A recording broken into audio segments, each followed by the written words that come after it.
it's me, Unapologetically T, and I don't know how the sound quality gonna be in this video, just because the wind is blowing. My AC is not working, so I can't even turn on the AC, because it doesn't even feel like it's blowing correctly, and I was getting hot. So I wanted to come and do some content today. I've done a video on what authenticity means to me, and I also wanted to do a video on reclaiming your power. I feel like if you've been on a spiritual journey, you've been on this journey of life period, you've heard someone tell you that you have to reclaim your power. A lot of concepts that you hear along the way or you're being told, they very rarely come with instructions of what that will look like. And the reason that is true is because it is no one size fits all. Literally, your journey is your journey, and what these things will look like to you will be custom fitted for you. So I think that's why, like, a lot of times people don't have all the answers that you seek of, like, well, what does this look like? What does this feel like? You know, and it's because it's tailored to you. And so even when I was talking about authenticity in my other video, what is authentic to me, as far as me, how I want to show up, will never be the same for someone else. It will never be the identical fit for someone else. The theory behind it might be, but how I actually show up and present myself will always be tailored and catered to me. So I like to think of this spiritual journey just like our fingerprints. Like, everyone has a fingerprint, and yours will fit and work for you. So for me, I do these videos because I did not have any examples or, you know, other things to look to for what I was going through. And I felt like I wish I would have had like something. So I do these videos for that. And still, I want you to use discernment that, you know, your journey will be different for you. However, you can get whatever jewels or nuggets I drop that applies to you out of these videos. And for reclaiming your power, I just wonder, like, what the fuck was people talking about, like, reclaiming your power? Like, what do I gotta do? Do I gotta do a ritual to do it? Do I have to, like, you know, sacrifice to do it? And it's like, what is reclaiming your power? And for my journey, the journey that's tailored for me, I started to learn that reclaiming my power had less to do with any ritual I could do. And we all do rituals, so don't start that bull crap. We all do rituals. If you drink the grape juice and eat that wafer cookie thing, that's a ritual. Waking up every morning and praying before bed, that's a ritual. Look up the definition, the word etymology for a ritual. Everybody does rituals, whether it's in the name of, you know, whoever. Everybody is doing rituals. So when I say that, what I mean by it is exactly that. Like, it's less about what rituals you can do to reclaim your power and more about, for me, this is what I needed, because, like, everybody has different situations, and maybe somebody who needs to hear this can relate, or it will help you in the future. Like, because sometimes we hear messages and we're not ready for them. Sometimes we hear messages and we are ready for them, we're just not ready to utilize them at that time. Sometimes we can't make complete sense of it at the time, but later on it comes in handy and in a clutch. So let me get to it. because I'm long-winded, and I definitely will hold up the message. So for me, I have found that reclaiming my power has been less about me doing these external things. Reclaiming my power has been very internal. Reclaiming my power has been me setting boundaries for myself, enforcing my boundaries. Reclaiming my power has been no longer allowing myself to be victimized to the extremes that I'm in repeated cycles. So reclaiming my power has been like realizing that as a child, I was powerless in a sense, and nothing that happened to me was my fault. As an adult, because of what happened to me as a child, I repeated some extremely abusive cycles, and I felt like I was powerless when I wasn't. As an adult, I wasn't powerless. I was only powerless because I lacked the coping skills of what a healthy lifestyle could look like. I lacked even a model of what a healthy lifestyle could look like. And because we live in an age of technology and there's so much information out there, like, you know, I learned now that like I could teach myself like these things. I could call on my higher power. I can do these different things, and to make sure that I am not in repeated abusive cycles. I have been very transparent, like with my ex-partner.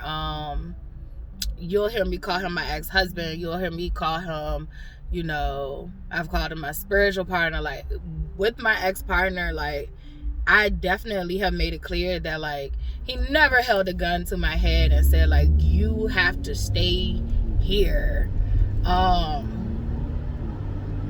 He's never done that. And however,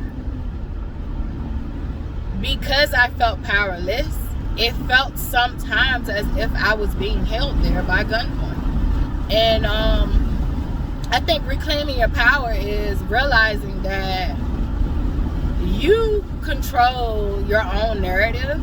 You control your future, and not in a controlling way, but you control these aspects. You write your own story.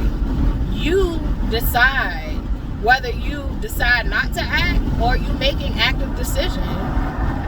You are one of the most key components into your own, how your own life and how your own journey will unfold.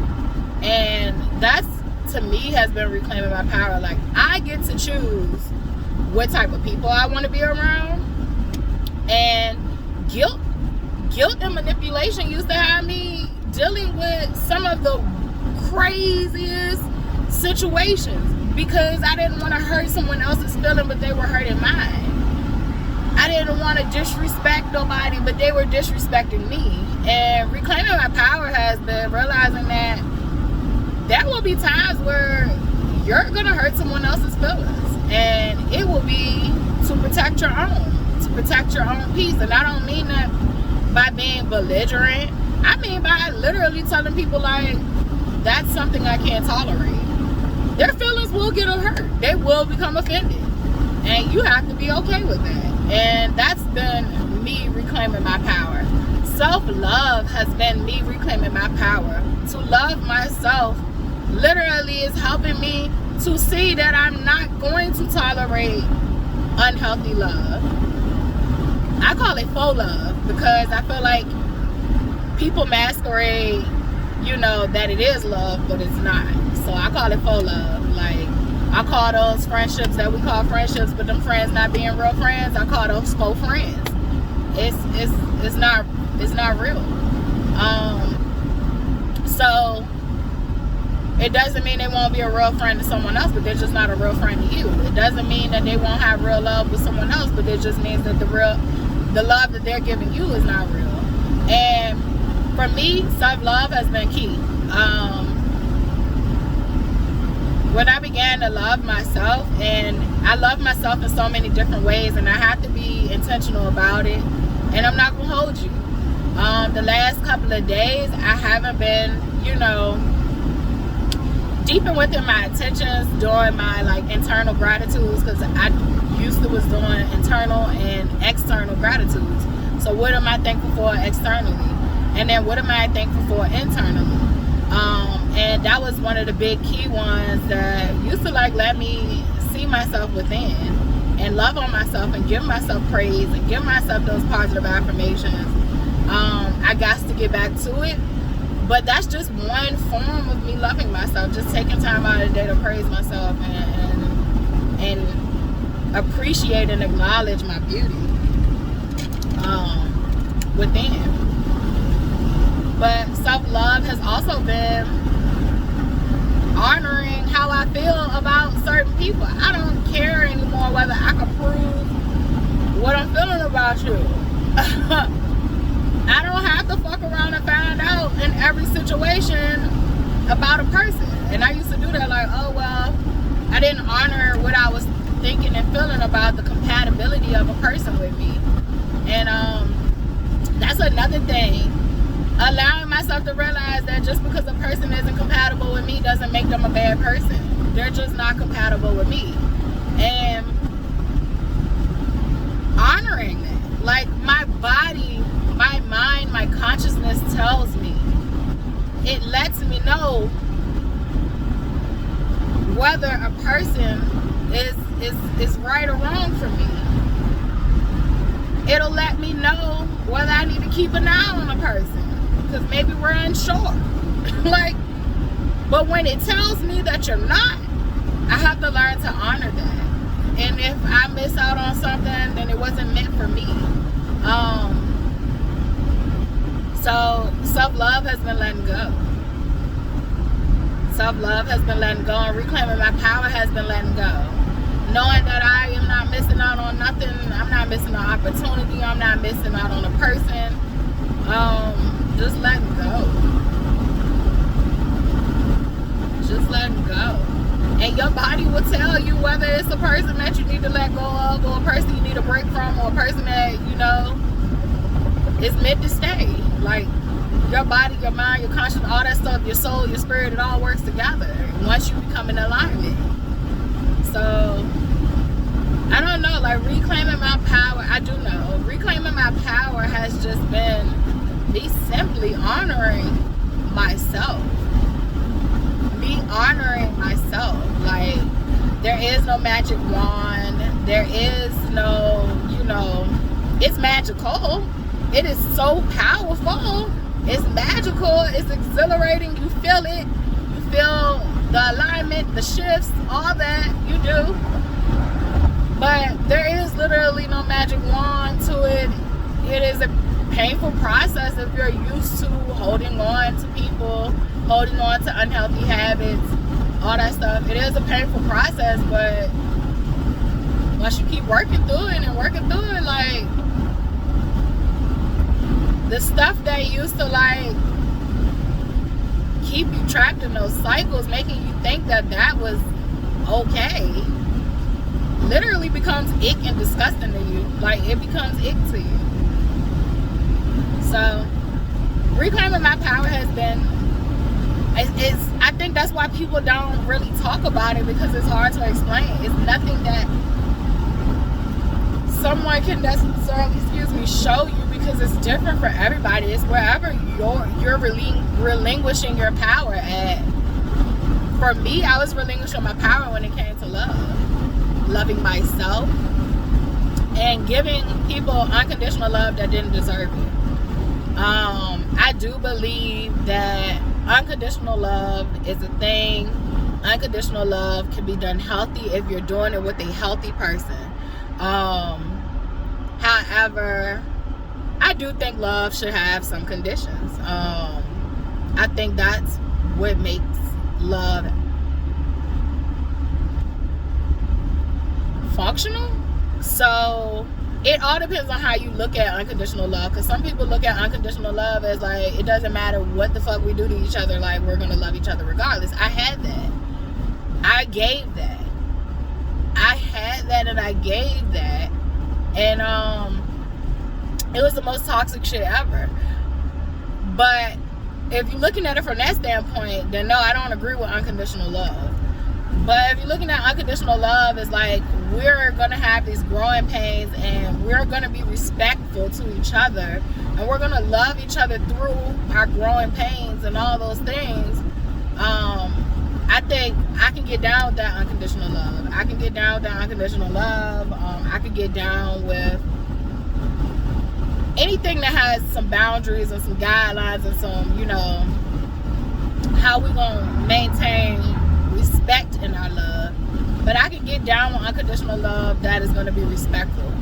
I can't get down with unconditional love that is just we're going to love each other no matter how horrible we treat each other. That's not healthy. So it all depends on who you talk to about who believes in what and how they view it or perceive it. For me, I believe in unconditional love, but it has to come with respect. It has to come with respect. It has to come with two people who are equally yoked and share the same ideologies of what love looks like. So that'll be my next video. What is love? What is love? And so I don't know, I'm just chatting about what's been on my heart and what I'm being called to share.